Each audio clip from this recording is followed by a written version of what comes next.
Hey guys, welcome back to the Crowdfunding Demystified podcast. It is Salvador Briggman, and today we're talking about The Literary Tarot. This is an incredible Kickstarter campaign that raised over $470,000 from more than 8,000 backers. An insane campaign, as well as an example, in my opinion, of someone who started with the first project, maybe didn't go so well, then they launched another one, and eventually they kind of got their steam.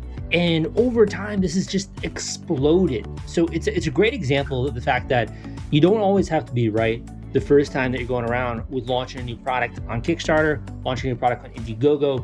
This is something that you can really work at. You can launch multiple campaigns. There's no one saying that you cannot do this. If you fail the first time, you go again the second time. No one says you just can't keep at it. And it's kind of one of the cool things I think that exemplifies this project, as well as just a very slight change in your direction can lead to massive funding and a connection with such a huge audience of people around the world. You're going to hear from that success story today. But as well, I kind of want to share just a couple other messages with you. The first is that if you have not yet, go and check out some of the other podcasts that I got on iTunes here. If you're listening to this on the YouTube channel, please take a second to subscribe. You can also search me out there as well if you're not familiar with what I do there.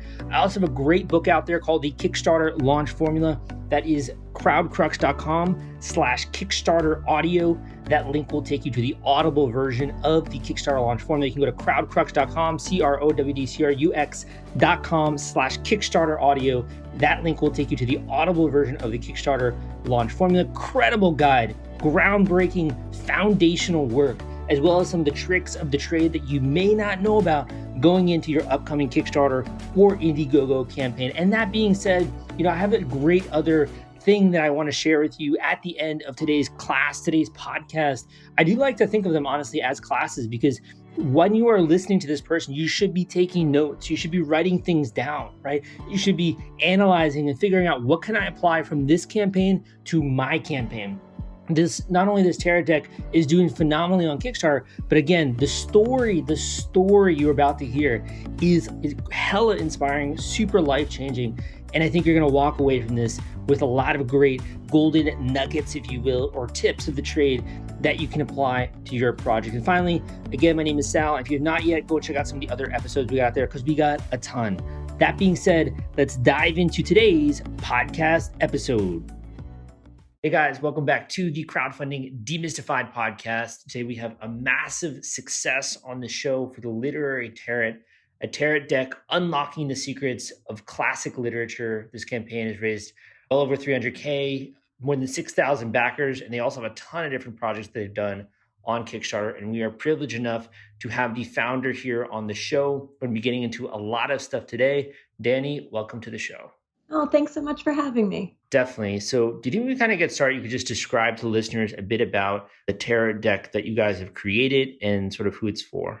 Yeah, of course. So the tarot deck brings in some of the best storytellers living today, and they take a classic piece of literature, a poem, a novel, a play, a short story, and they pair it with a tarot card that exemplifies those same themes. And then we have an amazing art team that brings them all to life. And kind of as a fun addition, we have these incredible storytellers, from Margaret Atwood to Roxane Gay, creating these fun little guidebook entries. So when you draw the card, you can hear from these amazing writers exactly what those card means through the language of the actual classic they chose. Yeah, I mean, you guys have some beautiful artwork there. I'm looking down the page, really cool stuff, really interesting vibe. It sounds like you've done a lot of different projects here on Kickstarter. What kind of brought to your mind wanting to do a tarot project? Yeah, so traditionally the Brink Literacy Project, which is our big nonprofit, we're a storytelling nonprofit. And that's everything from going into underserved communities and actually working on the education element. But a big part of what we do is also ensuring that great stories and art are being made to be able to inspire and change lives. So we've been making everything from crazy original comics to editorial artwork to a really beautiful anthology called Friction for years and years now. And we've always really loved Kickstarter as a launching pad for that. But anyone who works in publishing knows that publishing doesn't really make any money. People don't buy a lot of books. So we had always kind of, made enough to survive as a publishing unit. But we really wanted to make some money for the nonprofit, especially because COVID had shut down our typical funding avenues, which were like fancy galas. So essentially, we just were like, hey, what can we make the people actually want to buy? And my partner in an offhand comment was like, hey, like our friend Seven is doing a great tarot campaign. They made like $130,000. Why don't you just make one of those? And I was like, damn, that's a really good idea. So I just spent about a year of my life just learning everything there was to know about tarot so I could lead the project correctly and assembling 78 celebrity writers and bringing on 5 incredible artists that I'm just so lucky to direct. And that's kind of the genesis, and it really kind of ran away with it. I mean, it sounds like it's been an adventure, year-long adventure, right? Why is telling stories something that is important to you? To tell you too much about my upbringing, I grew up in a tiny little farm town here in Colorado. And it's the kind of town where not a lot of people escape from it. Like my parents hadn't gone to college. Very few people ever left the town. Pretty much you got addicted to meth and then got pregnant at 14. And that really didn't seem like something I wanted to do. But really, luckily for me, there was a small town library. And in it, I found these portals to all these other worlds. And like, sure, like, poor towns and drug abuse is bad, but like, I'm not Frodo. I don't need to throw the ring into Mordor. Like, I could probably get the hell out of that town. And those books really opened up this really amazing pathway for me to change my life. And I really wanted other people to have that opportunity. So I started the nonprofit when I was 19, been running it my entire adult life. And everything we do is try to get those powerful stories into other people's hands because not only do they do all the great educational shit like increase literacy rates, but they also change the story that we tell about ourselves. And if we can change the story from being, hey, I'm never going to matter, I'm not going to be worth anything, why ever try, to, hey, like I could do something if I put my mind to it. That's the sort of story that changes us for the rest of our lives. And we want to be a part of that. What made your choice for starting the nonprofit? Because I think a lot of people also, want to make an impact in that way, and they kind of go the for-profit route. Was there a reason behind the 501c3 that choice? I would love to tell you that I just had this like really keen business sense when I was 19, but I didn't. I was just like, oh, I'm going to do like a bleeding heart do gooder thing. Like money hadn't even occurred to me. I worked a bartending job to fund the work we did.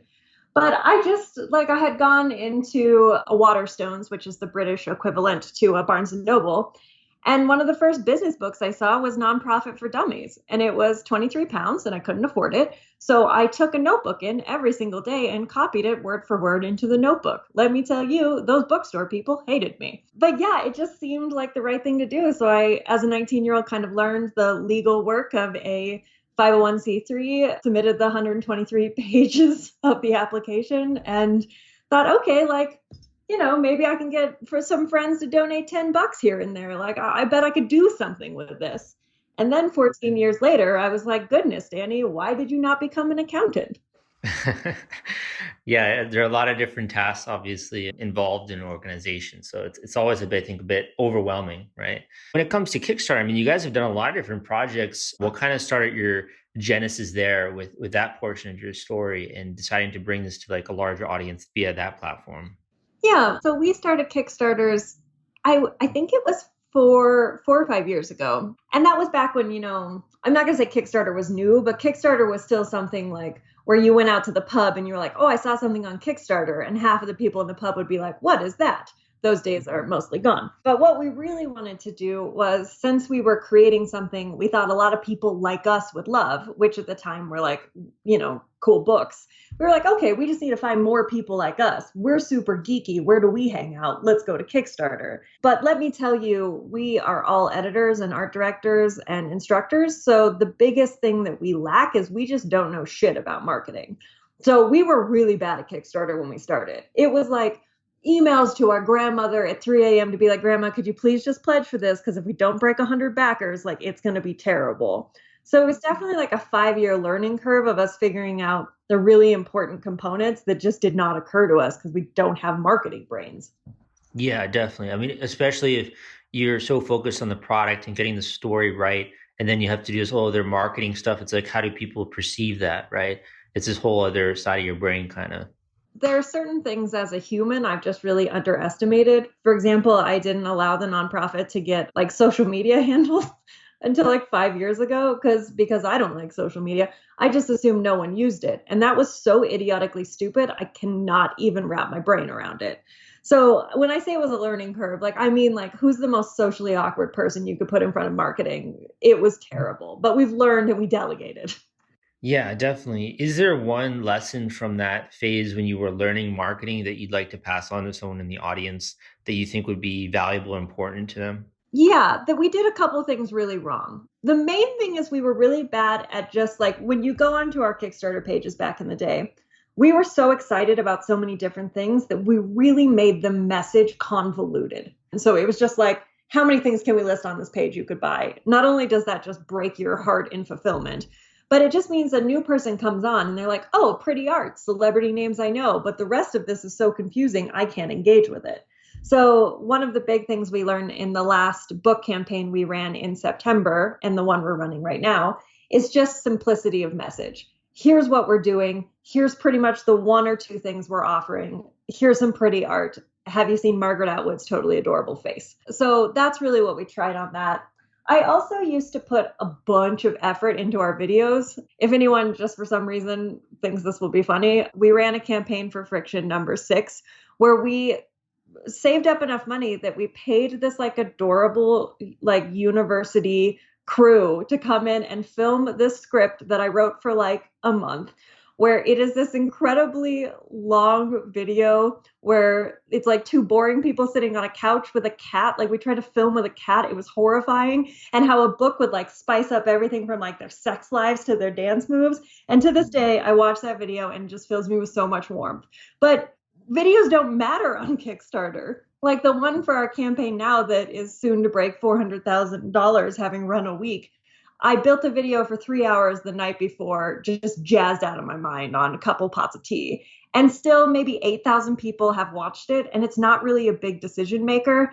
The tarot campaign our friend just ran, it's now the largest tarot Kickstarter, they didn't even have a video. Don't spend a lot of time on your video, it doesn't matter. Have a super clear, concise message and have just some like really swanky header photos. Like try not to make them photoshopped, light them really bright, and don't put text on them. Got it. When it comes to this, how would you say this campaign ranks in the scheme of some of the other ones you've done with regard to like the number of backers that you've gotten? Oh, this is so outrageously successful that I don't even, as a publisher and an editor for a very long time, I feel like I just have constantly been trying to give people what I think they need. And I think they need stories. I think they need comics. I think they need prose. A very small part of me thinks they need poetry, but I try to kill that part of me because it's very irrational. I think they But need poetry for sure. Yeah. oh, well, thank you. Thank you for making that part of me feel better. But what they actually want is, I don't want to say that tarot is more frivolous, but it is certainly something that is easier to engage with.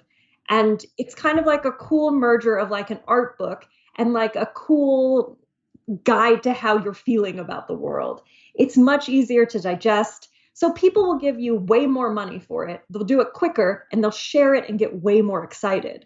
So the big thing for us is I'm not sure we ran this campaign better, but we gave something to people they actually wanted.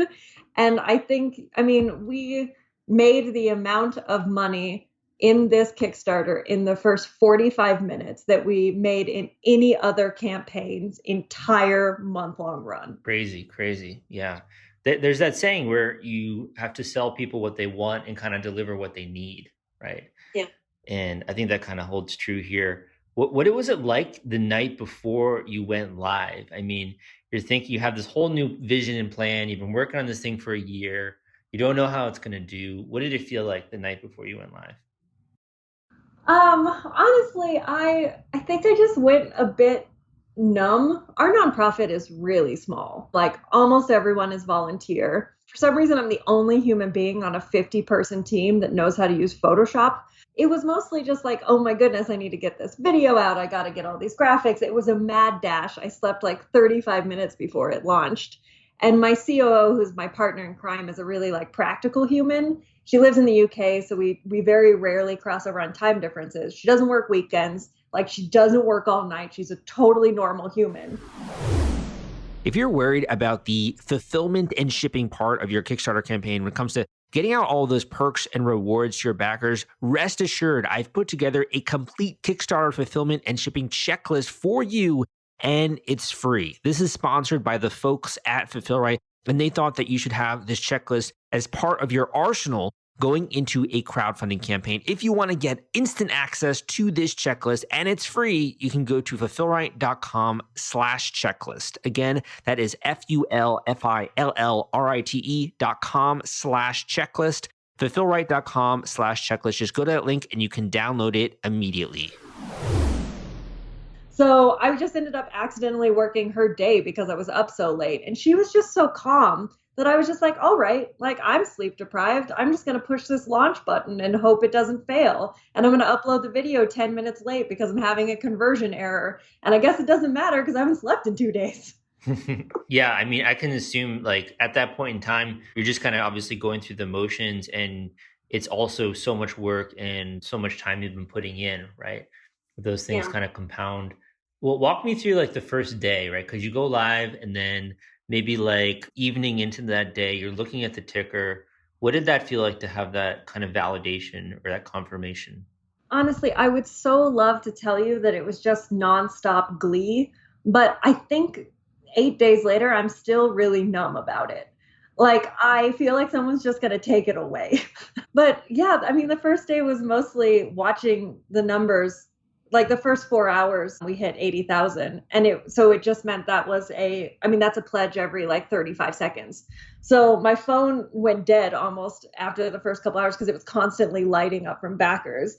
And my partner and I just kept sending each other Slack messages like, oh my God, are we good at our jobs? Is this what this feels like? I mean, to see the celebrity team come out in full force like that, like it's a really unprecedented amount of talent together.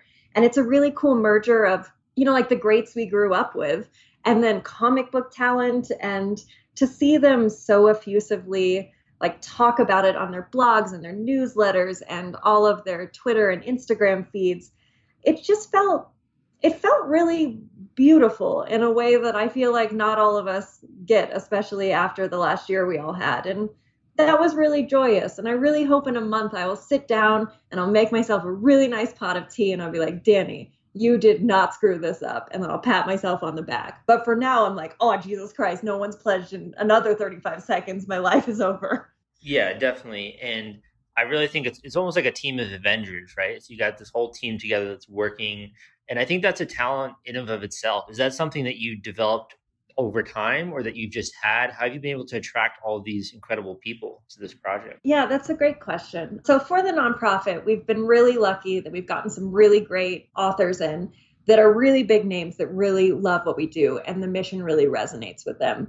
And so I knew that when we started the Terra Project that I'd have those people. I mean, I hope to have those people. So I reached out to Lev Grossman, who wrote The Magicians, Benjamin Piercy, who is just a god of horror and comics, Kelly Sue DeConnick, who is one of the largest comic writers and just amazing. She does Bitch Planet and Captain Marvel. She's just delightful. And then Charlie Jane Anders, who is just obviously also amazing. So those are like my four. These celebrities really love us. They keep coming back when I ask them a billion things. I wonder if I could just get these four and then I'll fill out the rest of the cards with just intermediate level authors, like people we were mentoring that were coming up in Friction. And that was my dream of what it would look like. But then we got those four and they came in and they were just like, Danny, this idea is really great. What if I reached out to some friends? And I was like, oh, okay. And then we got a really great press guy we worked with before named David Hyde, who I absolutely adore. And he was like, you know what? I think Margaret Atwood would be into this. And I was like, oh, do you? And within a couple weeks, it was suddenly I could turn behind me and look at my bookshelf of the amazing writers that I have loved my entire life. And most of them were just also in my inbox. So it happened really quickly, and it happened on the strength of people really loving the education work we do. But also, I think a lot of people were just really excited to relive some classics they really loved in a cool way. Like very few people loved tarot, though there were some like diehard tarot people, and that was super cool. But mostly it was people like Lev Grossman being like, Danny, I don't know what that witchy stuff is about, but I love King Arthur and I want to talk about what a tragedy it is. And I was like, cool, I got the card for you, sir. You really kind of personalize it almost for them, like let them own a bit of the project, kind of, feeling that ownership a little bit. Yeah, I think that's really essential, not only to make a good project, but when we talk about how to run a campaign successfully, and this is a model we've done with every project we've ever launched for the nonprofit, if people don't feel it, if they don't feel connected or ownership over it, they're never going to help you promote it. So it was really important that it was a dialogue. Like we sat down with the celebrities, we asked about what they were into, we had a really deep dive into why they loved that thing. And then usually we gave them three card options based on that. And they would be like, okay, this one really works for me. Yeah, I think like there's one card that I mean, there's a lot of cards I love, but Mark Millar, who of course did Kick Ass and Jupiter's Legacy and everything you've ever read or watched or loved, did Sherlock. And instead of focusing on a really typical, like, detective reveal sort of card, he really wanted to focus on how Sherlock's brain worked. So we paired it with the Ace of Quills, which is this really cool thing about like cutting through confusion with logic. And it was really interesting and really kind of intimate to see these authors I loved talking to me not only about the books they love, but the really kind of esoteric, particular things they loved about it. It was sort of just like a portal into their minds that no one else would get normally. So it was very exciting. Yeah, and it's also kind of like them all mashing together in a cool way and being able to bring something together that none of you guys could do individually, which I think is Yeah, definitely really absolutely. neat. One of the things you mentioned was getting the community involved early. At what point in time did you really start to like announce that you were even doing the Kickstarter or like beginning to get people excited about the launch? Was that like a week before? Was that like a month before? When was that? As anyone who makes a bunch of Kickstarter campaigns know, Kickstarter, not even a year ago, kind of launched their pre launch pages. And so we wanted to start driving traffic to that pretty early. So I think it was 7 weeks before the campaign launch. It might have been more than that. I think it was 9 weeks before we got that page set up. And we were like, okay, let's start really like slowly bringing in traffic. There's a secondary component to this is that we actually did press this time, which we've never done before. So my original idea was as cards started pumping through the art department, I'd just jump on Instagram and Twitter and I'd be like, hey, Lev Grossman paired this with the world. And then, he would retweet it and then we would start driving a good amount of traffic towards the pre-launch page. But when we started getting bigger and bigger names in, and my press guy was like, whoa, girl, like you're just throwing away our best content. I was not allowed to post anything for like the month leading up. So we drove almost think like 1,000 follows before I got shut down, and then did some other very strategic things with our super good friends who drove a lot of traffic. So we were almost to, I think it was just over 2,000 follows before we actually launched. But we only started doing like actual big pushes, I want to say 10 days before. Got it. Yeah, and I mean that's obviously I think the more people expect that something cool is coming, the more they're going to be excited when it does. But at the same time, you don't want to give away too much. So it's like that kind of Yeah. balance, right? Yep. Learning from your other experience with these rewards, you've obviously taken some lessons there. Like I see you guys had some early birds, it looks like, that sold out, it seems pretty soon. Was your approach here just kind of keep it simple and build from there? Or like, did you have any thoughts on the reward aspect of the campaign? Yeah, we tried to keep everything as simple as possible. Of course, from a business angle, I just stocked all our comparatives. Like, what are other tarot decks doing? How does that work? And it tends to be, especially in this level of publishing, that you release something really small. By that, I mean really simple. Like, here's your deck, here's maybe a swanked version of the deck. And then as the stretch goals unlock, we'll start opening more and more like bigger tiers that encompass more swag. But the secondary factor for us wasn't just hey, we want to upcharge people, we want to walk people up that financial ladder, and we want to give them stuff to be excited about. It was also, instead of a typical campaign, we're donating all the money to charity. So we really wanted to make sure that we were not overcomplicating stuff on the financial side. Like a lot of times when I run a campaign for our books, my main priority is just get people to get a lot of books. And so I will often take really big hits on the financial side where I'll be like, okay, as long as we break even, I want more books.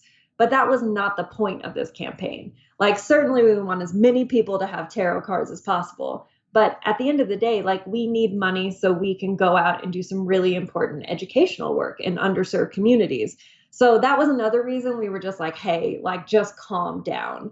I'm going to say that now, but we're going to release a bunch more stretch goals in the next few days that are really complicated and really elaborate and really cool. But I wanted credit for keeping it simple for like 8 days. Yeah, I mean, you guys also have 20 days to go here, so you still have a whole stretch of time to do even more cool stuff as well. One of the questions I want to ask you is, we talk a lot on my show, at least, about like financial success and fundraising amounts and stuff.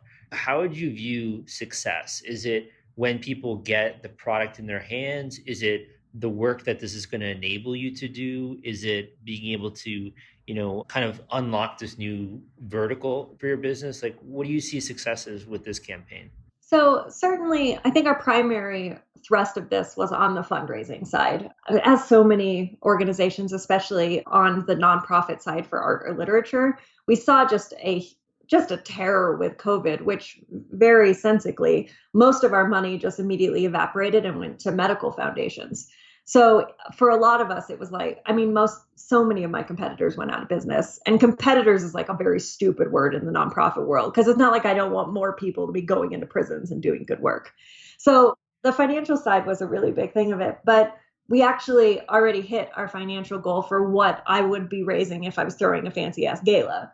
So now our goals have kind of shifted. And honestly, when we started the tarot campaign, so much of it was, hey, this is a great fundraising idea. But then I spent 6 months in the weeds with my artists and our witchy advisors and all of these incredible authors. And honestly, I love this product. Like, I just think I cannot wait to hold it in my hands. It's just so cool. Like, it's converting me to the dark side. Yeah, it looks really cool. Things. So I can't wait for this community that's now so excited to be able to hold it and to be able to give readings. And there's a cool thing in the tarot community I just learned about a couple of days ago, where people just kind of like give out cards to other friends. And so they kind of create these amalgamated decks. And the idea that just like one or two, like a Great Gatsby and a Midsummer Night Dream, would sneak into some other deck seems very like nefarious and sneaky and lovely. So I think success is, I mean, we put some ambitious goals. We're doing a lot of swanky printing, which we're completely equipped to do. We've been doing it with Friction for years.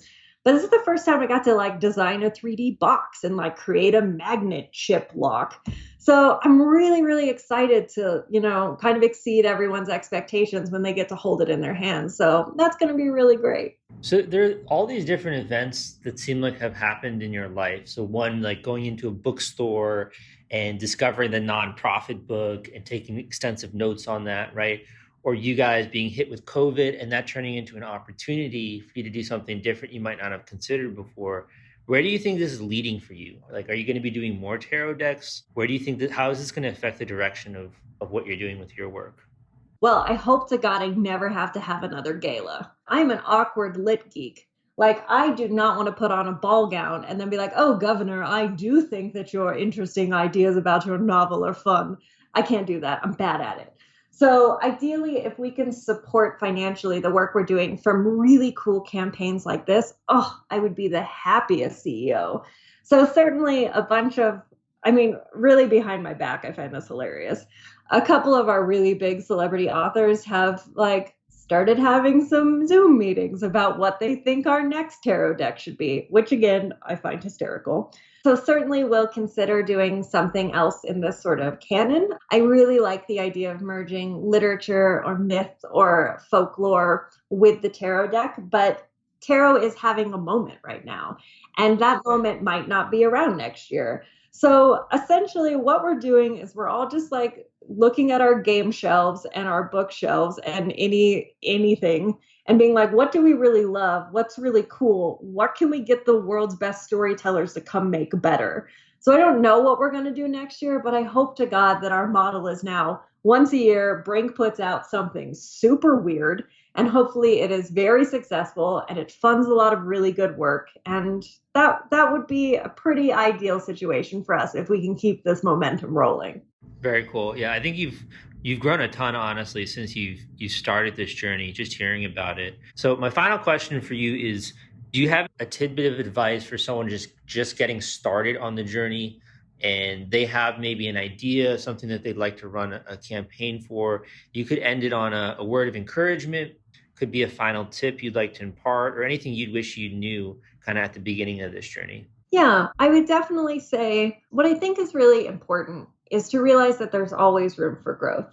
Like, I think that a lot of people see the success we've had in the last week and they just assume that this is kind of the first big thing we've ever gone for. But of course, we've been kicking around for like 14 years. So you always have time to grow and you're never going to hurt yourself by learning. So the first campaign that we threw, honestly, it hurt my soul. It still hurts my soul to think about how hard it was to raise, I think, like $5,000. But you learn and you get better. So as long as you're learning and you're surrounded by people that are there to support you, just keep going for it. And please try to take time off. I'm only learning that in my mid 30s, but like you're going to burn out. Don't make videos in the middle of the night. Everything will be okay. Love it. And where can people go to check you out in the next 20 days here? Oh, right. Well, there's a URL that I should probably just know off the top of my head, but it's the Literary Tarot on Kickstarter. And if you, for some reason, want to see like really fun videos of us going into max security prisons, you can go to brinklit.org. Awesome. Thank you so much for coming on, Danny. Appreciate it. Really great advice and tips, and look forward to your success here in the next 20 days. Oh, thanks so much for having me. Thank you for listening to this episode of the Crowdfunding Demystified podcast.